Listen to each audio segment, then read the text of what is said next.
I love you all.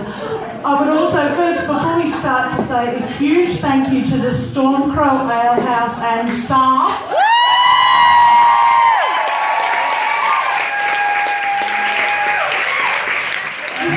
This is the third event we've done in conjunction with the Stormcrow. They're amazing, they're wonderful. They've created an absolutely unique environment for fans. So tip often, tip generously, and be nice to your server.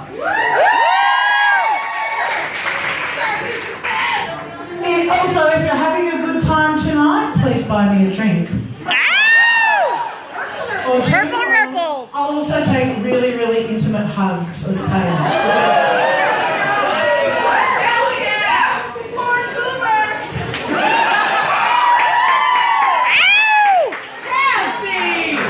Vancouver. We have tonight's rules and regulations is there are no rules and regulations. Except if you're bartender. Please have your safe word at the ready. This will be insane, sensual and safe and a lot of fun. The Stormcrow Ale House is where we are. I like to take any opportunity for us to meet. We get to meet the people in front of the camera at the convention. A lot of very talented and pretty boys and girls, and we love that. No problem. But what we don't get is to meet the people who make the show, who create it behind the scenes with enormous dedication, passion and talent.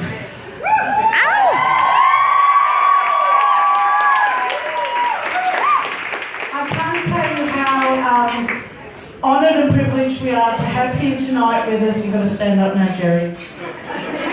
Mr. Jerry Wanek.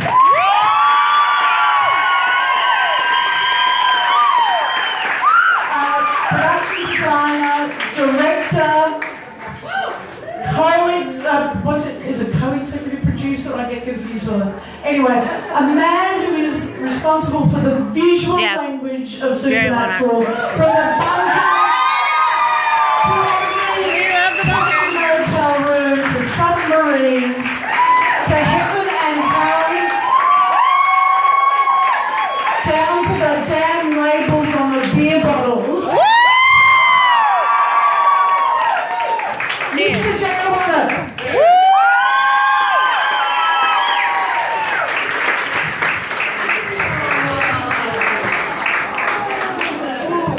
Yeah.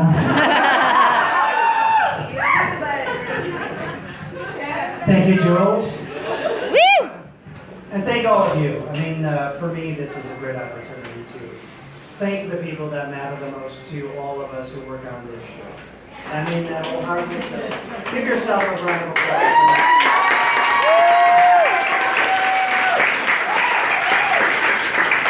We started on this journey, a little show on a little network 12 years ago, and we were just trying to get the first 9 episodes without being canceled. Honestly, I sure did okay. We really didn't know if we were going to get the back 9. That was our goal. So we worked our asses off to just try to make those first 9 great. And you know, I've been involved with some other shows that were kind of big, like Dark Angel. So I got to Supernatural, and I got there because of one reason. It's Jensen Ackles. Jensen was a star that came to Dark Angel, and he was just a kid. He came on as a guest star, and he blew away, you know, like Jessica and Michael Weatherly. And every scene he was in, he stole the scene just by being Jensen. You know, he just had this command of his craft. So we had done, my crew and I had done the pilot for Criminal Minds, and you know, they wanted me to come to LA, and I just had enough of LA. I'd worked there for a long time. I love Vancouver. I think this is one. Okay.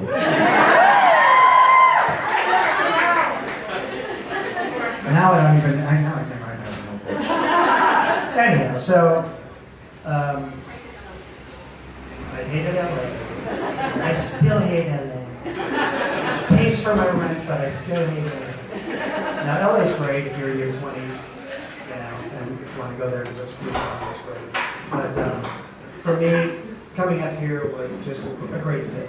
And working with James Cameron was an honor and an opportunity, and I learned so much from doing that show. So then when we were approached to do Supernatural, the AD that was working with me on Dark Angel said, "Hey, Jensen's a British film." And I said, "I'm in. I'm good. I'm in." And I didn't want to, really didn't want, my heart wasn't in going back to LA, even though Criminal Minds pilot was a big success and all that other stuff, but it's still on the air. So I guess I have 2 shows running that are both 12 years. So.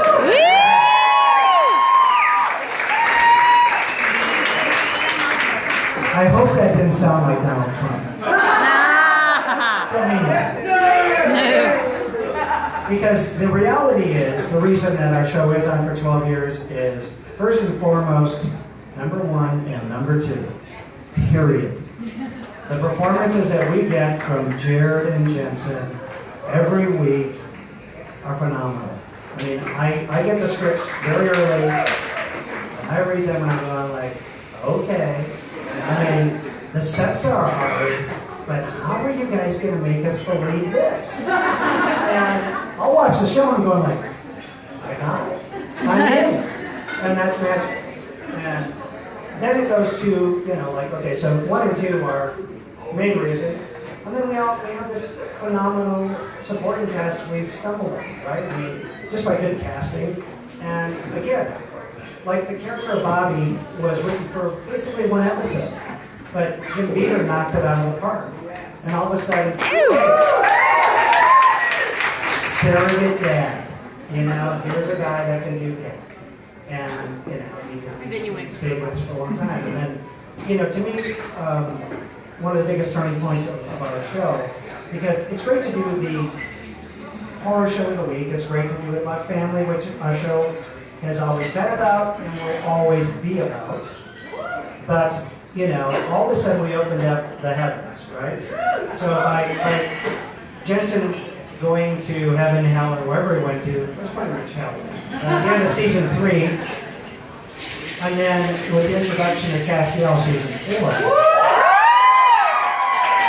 all of a sudden we're playing a whole new deal, and I think that is responsible for a big part of our longevity. But I was listening to Jared and Jensen yesterday at the BandCon, and one thing that struck me, and Jared's like reminiscing about how did we get to 12 years? And he was very cautious about saying, look, you know what? This is the longest running show in the history of TV as far as a science fiction show. The longest running ever. And it's never been about one thing. It's this big cog that has many, many factions, and we're all along for this wonderful ride. But, like from behind the camera, everybody's really dedicated on trying to make it the best show they can. Because, any department head on our show could be on another show tomorrow. But at some point, Serge Leducer, who's the phenomenal DP, we got together and said, at some point here, it's about legacy. It's about doing something that, will be on after we're gone, it'll be accessible, it'll be something that really puts a mark on our careers. And, we love the writing, we love the opportunity to do very creative things, both set-wise and photography-wise. And, it's got legs because we got these 2 guys named, Jared and Jensen, that keep on killing it, And we have writers and people like, what a lucky deal to be with Eric Kripke.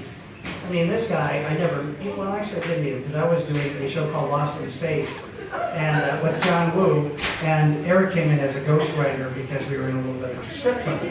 So I met him over a conference call, but I never met him in person. So he knew me, I didn't know him when they actually hired me. But after about the first 2 or 3 episodes, Eric goes, "You're cool, just keep on doing what you're doing, and I'm going to concentrate on, those other parts of this story and stuff that need to be worked on. And that was a phenomenal compliment. So between Serge and myself, since season 1, about episode 4 or 5 or 6, whatever it was, doesn't even really matter. I've never had to send anything down to LA to get approved. We basically just get creative freedom. And that's, a wonderful, Top it off. So, like for somebody that wants to be a production designer or wants to be at the creative end of television, the sort of trust that somebody gives you to do that is immeasurable. I mean, that's another reason why I never go to another show while this is still this opportunity, because as a designer, we have, every week we dream up of stuff. And it can be different. It can be a mansion. One week it can be, a lousy hotel or a truck stop or whatever we want to do. And everybody goes, that's cool. Just go ahead and do it. We'll let you know if we don't like it, but, in 12 years they haven't said they didn't like it, so we just keep on doing it. But until you've been in the process and know how many people that Chain of Command usually goes through on any other show, and that's another reason you don't want to be in LA, because you're too close to the studio and the other producers. This is really a gift. And, we treasure that gift, we honor that gift, and we try to keep doing the best we can so that doesn't get taken away. I never want somebody, here's an interesting story to just back up, because, how many people here like our motel rooms? Whenever we say motel rooms, we should have a drink. Okay, motel rooms!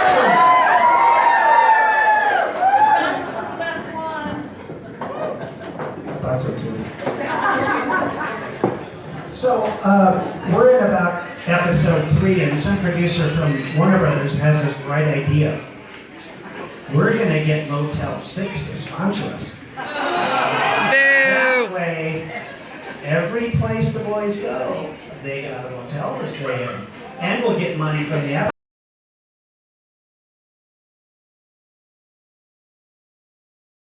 Yeah! Woo!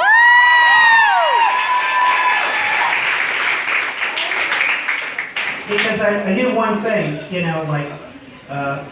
in traveling, I've been in probably every state in the United States. I did a lot of shows on the road. And one of the iconic things that along the roadside are the motels. And then we got into this whole screen thing. So, like when we're in Wisconsin, you got a Swiss cheese screen.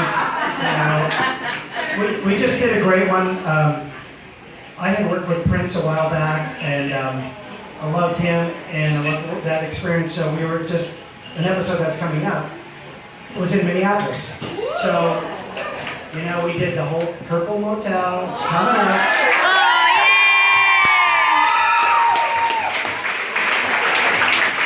It's called the Royal Funk. Yes! And the screen in it is very much the male and female sign, and then there's some artwork that does that. But you know what? Why not?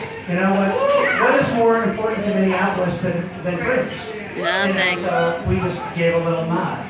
Another thing we did in Motel Land this year, when we were doing the first episode, things weren't going very well in the world, and we just had the stuff in Orlando and all that kind of stuff. There's just too much violence, and every time you turn on TV, there was violence. So I had this really long corridor that leads to a motel room. And what we did is we took... Motel! A Holiday Inn. I don't have a drink. I need a beer. Thank you. Aw, that's not fun. Judges right here. Keep me honest. So, I thought, because I'm not too political, but the fact that things were going to shit all over the place, we did this whole corridor that had these backlit lyrics of John Lennon's Imagine. And you know what? You'll never pick it up, really, but, Well, now we will. You guys will. But it was just like, when the crew came in that day, they started, because it was sideways too, they started doing this and going like, Oh. Oh, yeah. All right. And everybody had a great day shooting on that set. So those are some of the things that just come into my head, which most of the things I can't tell you because, I'd be arrested. But anyway, that's it. So I'm totally lost now in my story, which is fine because, that's my norm. I was very much an ADHD, whatever kid. I was trained by nuns and got slapped continuously because I was the daydreamer. Amen. I'm sorry? Yeah. No. But anyway, so that's just, part of the whole process. It's like, I was always basically an outcast because I saw things a little differently than most. And what I did was I luckily found this business, and I luckily found this show, and I luckily found all of you, and for that I'm eternally grateful because I get to do stuff on a daily basis that, people just don't get to do. And without you guys supporting the show, and without, this opportunity, I'd be bartending somewhere. Because that's where I started, Nothing against bartending, guys. I love that beer. Can somebody say motel? Motel! I need a drink. Damn, I'm empty. But anyway, I think I'm going to, at this point, open it up to anybody who has a question. What? Oh, okay, Ryan. Do I get to pet? I just introduced someone who used to work on Supernatural. Who's dead to us now. Ryan's now on that. Ryan first worked on in the Supernatural FX Series coordinator. Worked last season on Lucifer. Yes, he will give out Tom Ellis' phone number. Currently working on Jeremy Carlin, who is on the show Frequency. So my question I've always wanted to ask is, what is the difference between a production designer and an art director? Whoa! That's a little too easy. It really stems back to like in the, I think it's the 60s or 50s when everybody was called, like that did my job, was called an art director. What happened was, in my line of work, I get to have the opportunity to oversee not only the sets, Yes. but I give the okay on props. I collaborate with the wardrobe.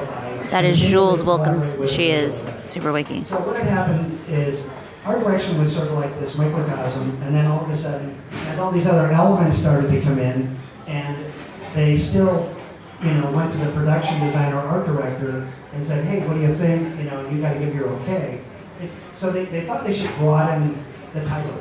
So instead of just what everybody knew as an art director, which was same deal, it's just making sure the film looks good. But because we had all these other responsibilities for wardrobe, props, visual effects, all these other things to oversee it, so it encompassed a great, a much bigger palette. And that's how production designer overtook art director. But to this day, I belong to both the Art Directors Guild in Los Angeles and in Vancouver, and they're still arguing if it should be the Art Directors Guild or the Production Designers Guild. But that's how that worked out. And you're a director, so you've got to argue. And I'm the director. But I always thought, because I'm a production designer and I work so closely with directors, I thought I had a little bit of insight into how hard that job was going to be. I was so wrong. So wrong. So wrong. But, after doing, like by the third time, I felt really good. I was really happy doing it.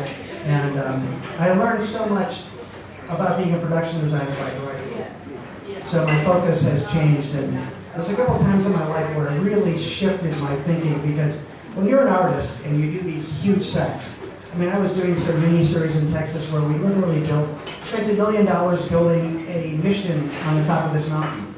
And I thought, wow, this is going to be a great show because of that mission. And then the scene in front of that mission sucked. And not one person cared about that mission because it's about the story. And I am so blessed to work with the directors that we get on this show. I mean, you know, I don't care if it's Bob or Phil or John Babb, you know. Nina's great. Nina's a newcomer, but we love Nina. But, you know, it just, so, you know, like sitting down today, I spent 10 hours today with John Babb. You know, are you kidding me? I mean, this guy did Saturday Night Fever, War Games, you know, Stakeout, Short Circuit. Yes, such a great movie. And I'm sitting there, we're collaborating, and that is such a gift. That's a dream. You know, I grew up in a small town in Wisconsin, and to get to sit across from John Babb and have a one-on-one with him is just beyond my wildest dreams. So, anyway. Next question. My friend would like to ask you a question, but she feels so bad, so if you would want to travel with me. Oh, sure. Does this go?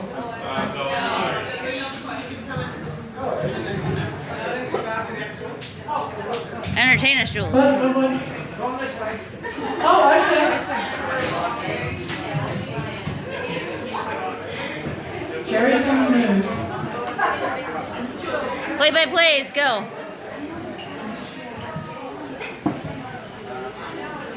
Oh, okay.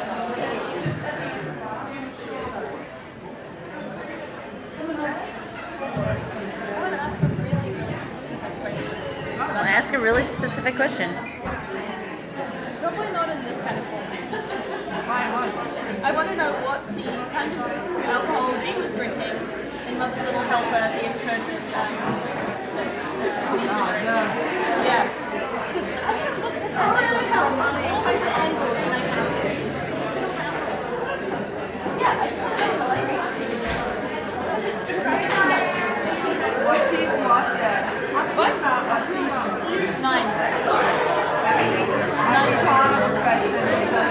Here comes Jerry, he's gonna tell us What? what's down. Might be Toronto with question. Yeah, exactly, which is why I'm not gonna ask. Okay, fantastic question from my new friend Chantel. Who is married to Matt. Her question was, and it's a very insightful one, we've seen quite a bit of the bunker, and it feels to her like there's other compartments that we haven't seen. Yes. And absolutely. And let me, where's the bar? Forget the spot. Let me give you a little, let me just give you a little backstory on the bunker. When we got the script for the bunker, it was just basically a 2-line description that said, concrete bunker. I'm going, oh cool, concrete bunker. You know, Hitler comes to mind, you know, bad basement, you know, a lot of things come to mind, but metal letters, like, not quite. So I kept on thinking about it, thinking about the era, and I went, okay, during that time period, we were in a depression, and the WPA was created, which is the workers' program, which was all government funded. But ironically, even though it was government funded, they did some beautiful Art Deco power plants, libraries, and such. So I went, you know, that'll fit in the timeline. So let's make this bunker have the Art Deco details, because if there's an Art Deco power plant that they build, and the people that we equate the metal letters with would be considered on a par with the Freemasons. Now the Freemasons, you know, there's a lot of mythology and folklore behind that, like how many presidents of the United States were Freemasons, and you know, if you Google that, it's interesting. So anyhow, that's a tack I took. I said, okay, wait a minute. If these guys had the first computers, if they had the first labs, if they had all this first stuff, and they had all these people that had means, yeah, they would be, they'd attach it to a power plant. Let's put it in the basement of a power plant or close enough to where they could generate the power. And now I get to play with Art Deco, which I love Art Deco, but you've got to have a reason to do it, otherwise it's like the best French food you had. It's a little too rich and it gets old. So anyway, that was the genesis of the metal letters. And quick story, Adam Glass is a great writer, and he's obviously a friend of Supernatural, and he's a great guy. And the metal letters was just built, and Entertainment Tonight was walking through, and they were interviewing Adam. And I just happened to be in there. I wasn't, just was looking after my set. And as he's walking up the stairs from the crow's nest into the library, they go, "So Adam, is this the way you visualize the metal letters?" He goes, "Oh, it's exactly how I saw it." Yeah, because I can tell by the writing, it's a concrete bunker. Yeah, I got you. I should have known. I should have just came to you. So anyway, that's my Chantel. I hope I answered that. It's just really, we built it in a way where we have hallways that go to we don't know where, and it's big enough. I can ask that question if you want. If somebody writes a cool story point, we can build it, and we have in hospitals. We created we had the baby land in there last year.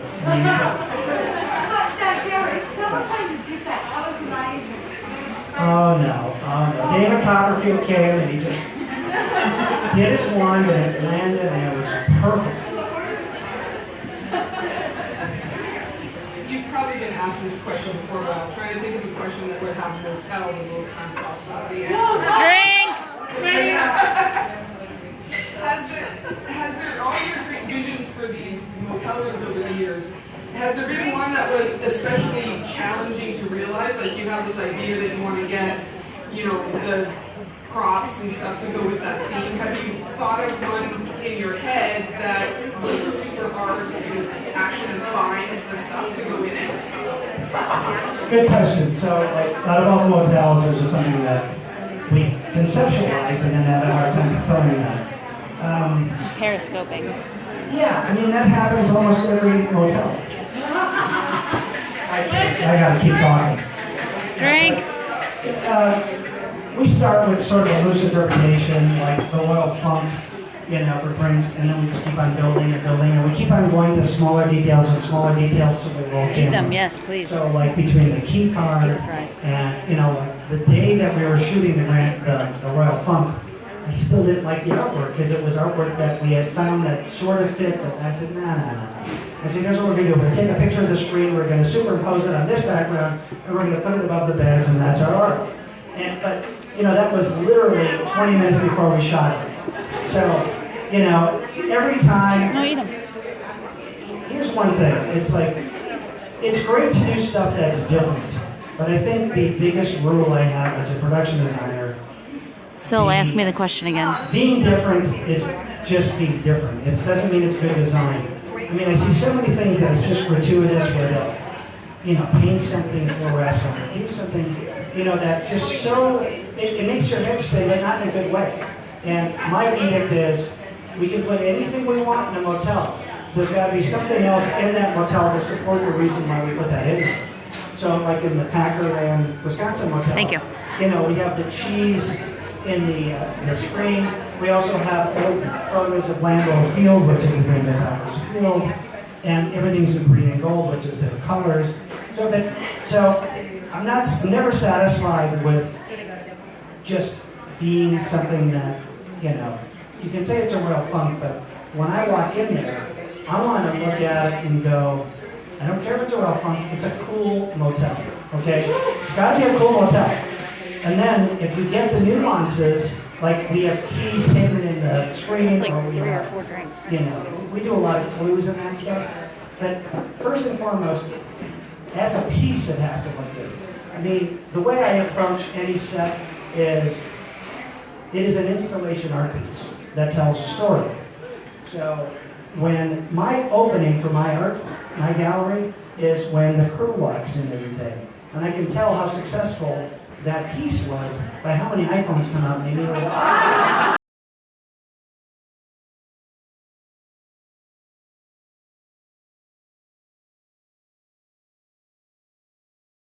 To take it to that point, you know, where when you walk in, you're just kind of overcome with, you're in someplace really cool, you know, and then it directly relates to the story.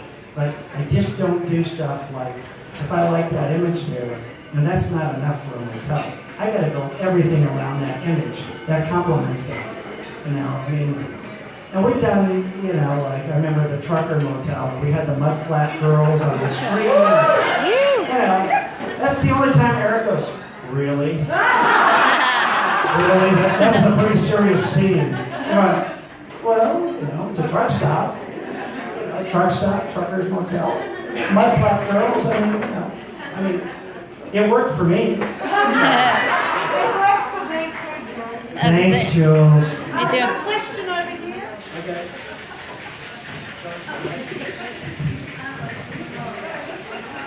You gotta get up. I'm a little bit torn on what to ask as someone from Wisconsin. Okay, Milwaukee. Being you specifically. Props mistress in college. So the fact that you get to do what you do, I mean, it makes me very, very happy. But in your opinion, if you were in Vancouver for just a couple of days, what sites would you recommend going to? Top 2 or 3? Well, the question is, if you're visiting Vancouver and you're from, like where I'm from, Wisconsin, and this young lady's from, what's your first 2 or, top 3 places to visit? Number 1, of course, is Supernatural.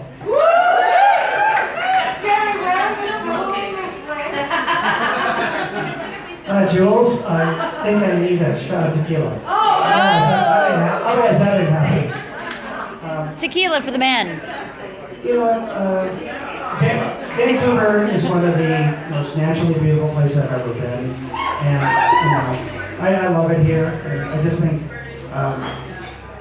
coming here. I mean, if I was the first time, I love the Sea to Sky Highway. You know, between here and Squamish, that's just takes my breath away every time. And that's a hard one because I'm not a suspension bridge guy. So because I like water things and more beauty, but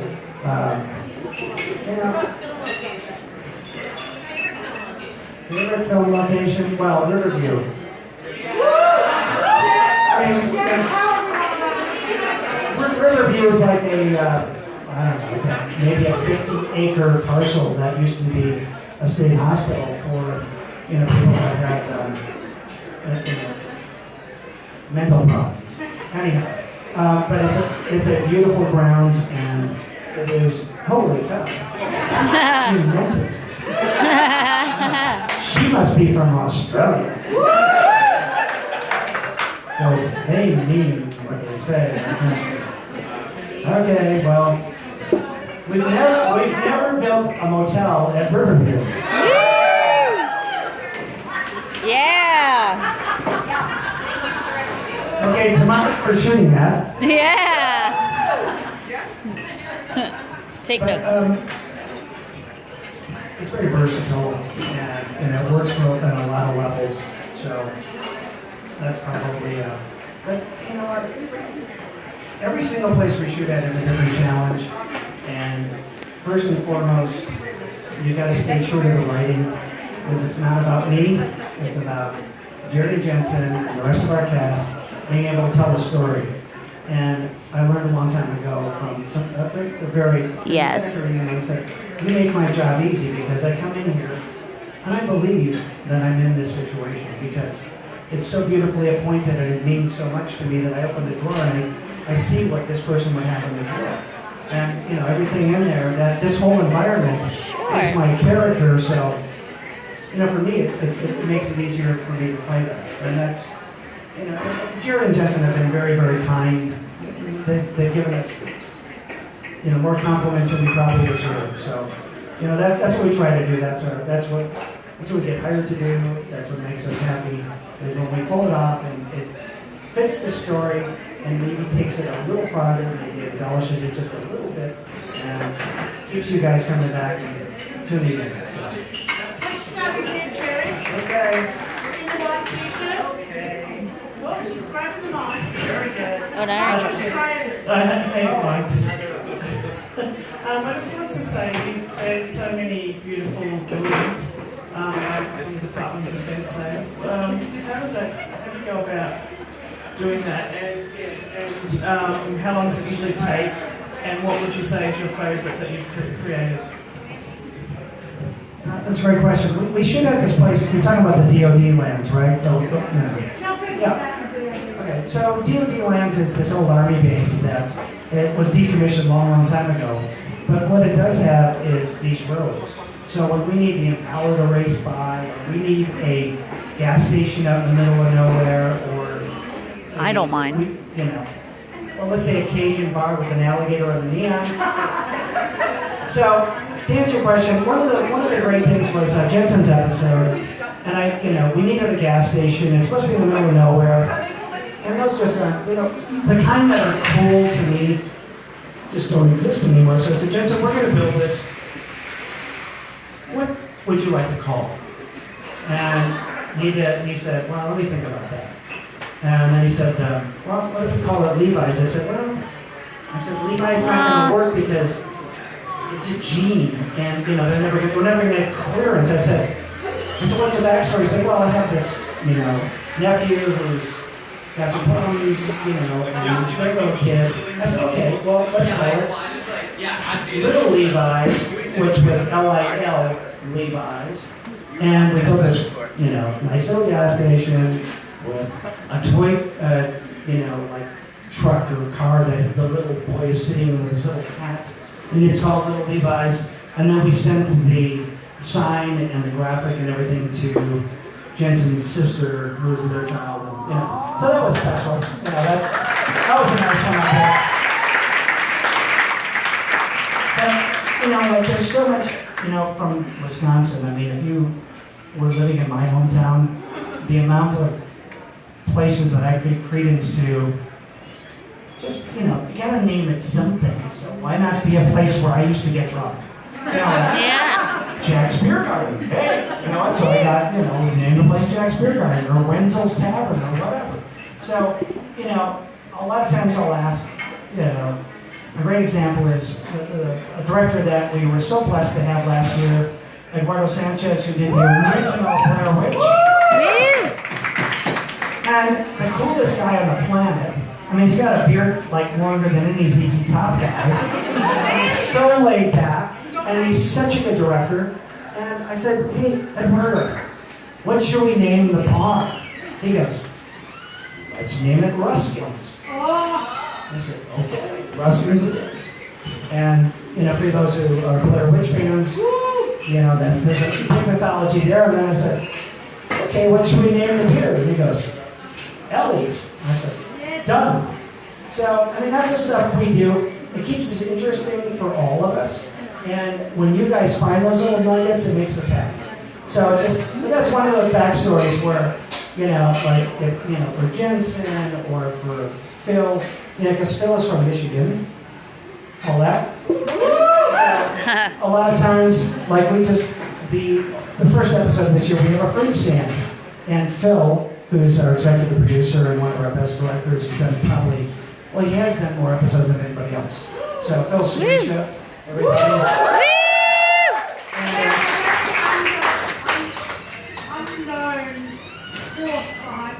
Oh yeah, no, he's a major force. He's our post supervisor. He comes up with 90% of the music. He's a great visionary. And he also has a really good charity and all that other stuff. So he's just a good person. But, so this episode, there's going to be a fruit stand in the first episode. Spoilers! Fruit stand. Okay. Drink for spoilers. No, because it's not a Hotel! Drink. So anyhow, I said, Phil, when you told me, when you were in high school, you used to work at this cherry orchard. And he goes, oh, yeah. I was gonna say motel. I said, so why don't we name the fruit stand after the family that you lived with on this farm? That was the fruit stand. So that's, you know, so we did. So when you see bowls of fruit, that's actually somebody's last name in Michigan that has a fruit stand. Woo! But anyway, that's just kind of some of the stuff that goes on. And, you know, Jerry, another question down here from Mary. Hi, Mary. Hi, Jerry. Hi, Mary. Like I really need this thing. Yeah. Question. You have done a number of absolutely gorgeous books of photography of your sets each season for, you know, the cast crew, the production folks. And I still wonder, is there any chance that you might actually be able to do those for sale? Because I think I see a bunch. Yes. Thank you, Mary. Now, I've been trying to do this actually since we started. Because a long time ago, as a production designer, when I would go meet with directors, I just wanted to show my work instead of talk to them. Because it's a visual art. So I'm going like, and I go through these interviews and I just like, I don't have the Hollywood lingo. I'm from Wisconsin. I just want to just show you, here's what I can do. So I started taking my own photos because nobody else was going to. And every time you asked a set photographer, they go, oh yeah, I'll give it to you at the end of the show. And, you know, never got one photo. So that's how the book started. And yes, I have done one for every season. And there are a few that are good shots. But I think I'm asking Warner Brothers if I can release those. And so far, maybe you guys are going to look right now. What I want to do, you know, this year I'm going to go back and do like a 12-year book. And if it goes longer, I'll extend it, but I'll do the first, you know, like 12 years. And then hopefully we can get them to just agree to get, because even though I design the sets and all that other stuff, they still own the image because I'm working for them. And I would love to share that stuff with you. You know, Jules has seen some of the books and you know, some of the other guys have seen the books. And I'd love to do that, but that's so much not up to me because I'm a share my art guy. I do it every week. Get a good line now. We love your sets. Just tell them it's good advertising. You know, for some reason they're holding on to that, but anyway. Spilling beers. Spilling beers. We've got a queue now. Hi, I'm just wondering, I'm Janet. We get a you do a lot of both set deck for a location shoot as well as building them from scratch. Nice. What Purple determines purples. which method you use and which you prefer? Can I have a purple purple? Good question. So, One more. when do we decide between if this is going to be shot at a location or it's going to be shot on stage? A lot depends on the stunts and the visual effects. You know, as Ryan will tell you, you know, if we have to have exacting marks where somebody appears or crashes through a wall or somebody gets thrown across the room. We're drinking purple nurples. Yes, it's the drink of the night. You gotta have that control. You gotta have wires, you gotta have pulleys, you gotta have actually means to do that. And, you know, if we're in a mansion and there's blood splattered all over the place, people really don't like that much in Shaughnessy. They're nice people. They really don't dig just having their blood splattered all over. The periscope is Cat and Andy terrible. show. K-A-T-A-N-D. I spend about 4 days of every episode. That's yeah. I mean that's my. Two by That's what myself I'm and then two with the periscope. director, picking every location. That's what I periscope from. And then 95% of the time, maybe 97%, the director will go along with my pick. I've been doing this a while, so I go, look, you know, this is how this is going to work. This is where the camera goes. Da da da da. And so, but then you still have to make it our own. So even though we found a space. Oh, sure. You know, like You're welcome. for this bar. I mean, I couldn't see any of this stuff in here because it's all trademark. So, great, I found a great looking bar. Now take every single thing out. Yeah, right. And we start from scratch. The tables are okay, but everything else you gotta go. So, you know, depending on, like, the 2 bars we ended with last year, those were totally built on stage. right? Because they were intimate scenes, we had to have the control, there were long page counts, and we wanted to make them cool. I mean, we had God in our bar. You know, so. Yeah, Rob. And it was supposed to be 60s New York, so we do a lot of reference. I mean, Susie and Eric this year do a reference, so they get all these images, and we're always online. We use SuperWiki all the time. And I mean that, we actually do. I'm not just, you know. You're not just hoteling Oh her? yes, I'm going to church, kidding. We use her exclusively. It's the only way we ever look at it. But, you know, so then we do our thing, and but it really depends on the page count, who's in the scene, because, you know, Jared and Jensen, I'd rather have them on stage where they're comfortable, and, you know, and if there's a love scene, obviously you're going to do that on stage because you need to have the control. So it's really, you know, every episode, it's just, I look at the script and I go to the AD, okay, this is going to be staged, this is going to be location, that's going to be staged. And then we have to go find the locations.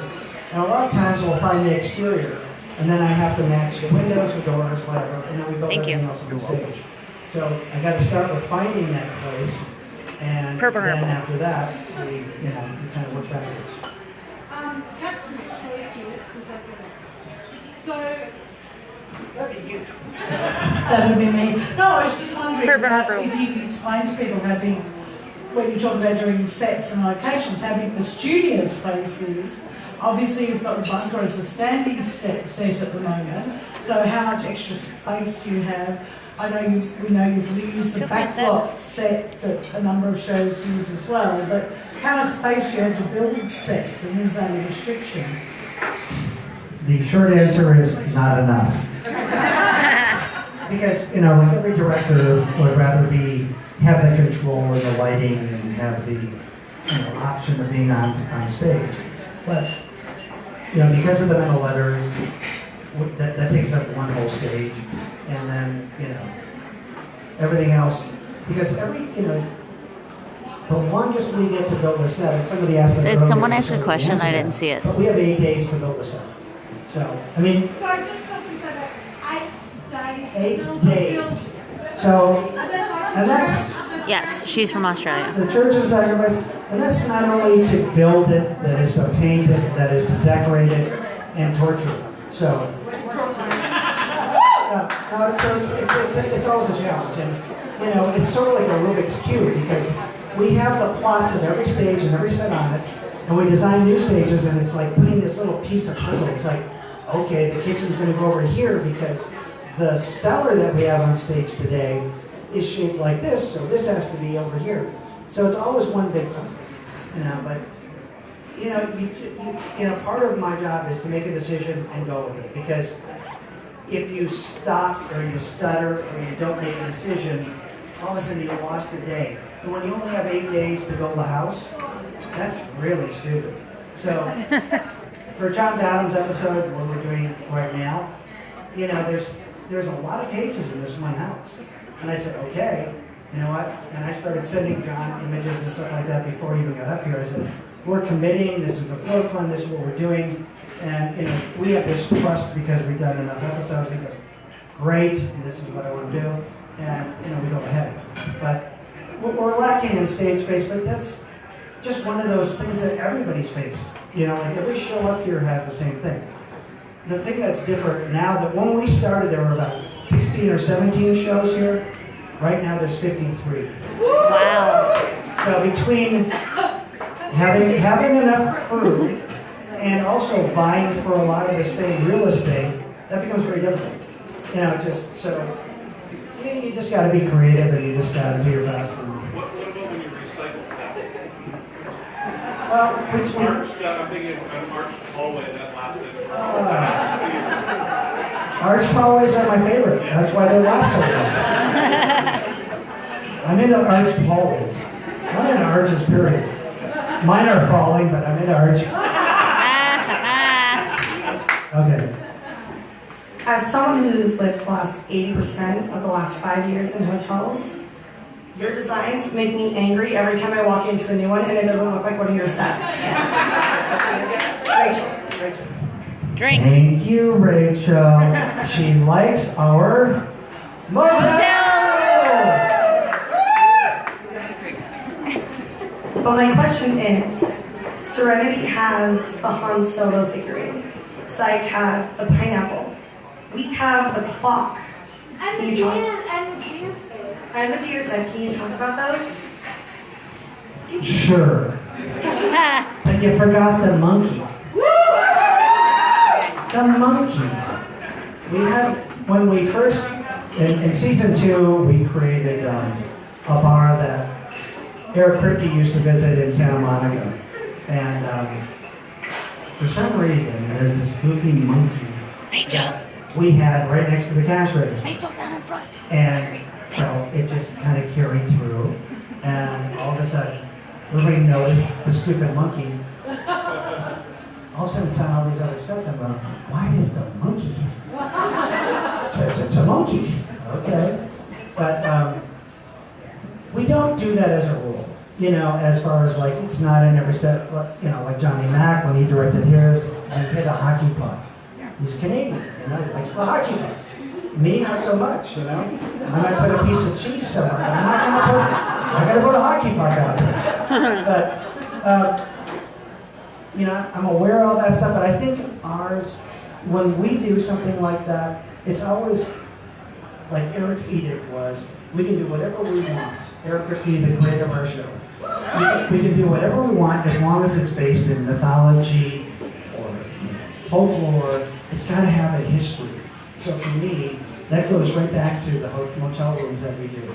It's like, okay, you know, if this is a motel room, it's not about just looking cool. It's got to make sense.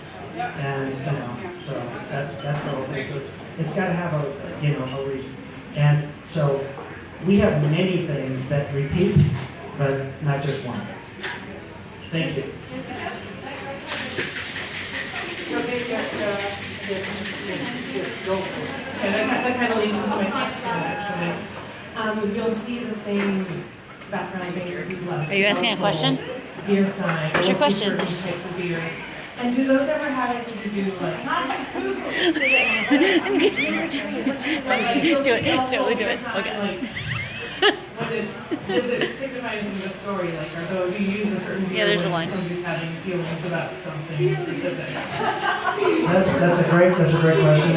And the answer is, when we run out of every other neon that fits on that wall, it's all sold. Now, it's really, most of the time, it goes with sort of the color or whatever else the palette is in our sets. And if it makes sense to me in my eye, like, you know, for the bar that Tom Wright did, you know, we have this big neon that said Tom's Tequila. Tom Wright loves tequila. He directed our baby episode. He's one of our greatest directors. I mean, this guy goes back to being Alfred Hitchcock's art director. So, and Tom and I did a lot of work together on Dark Angel.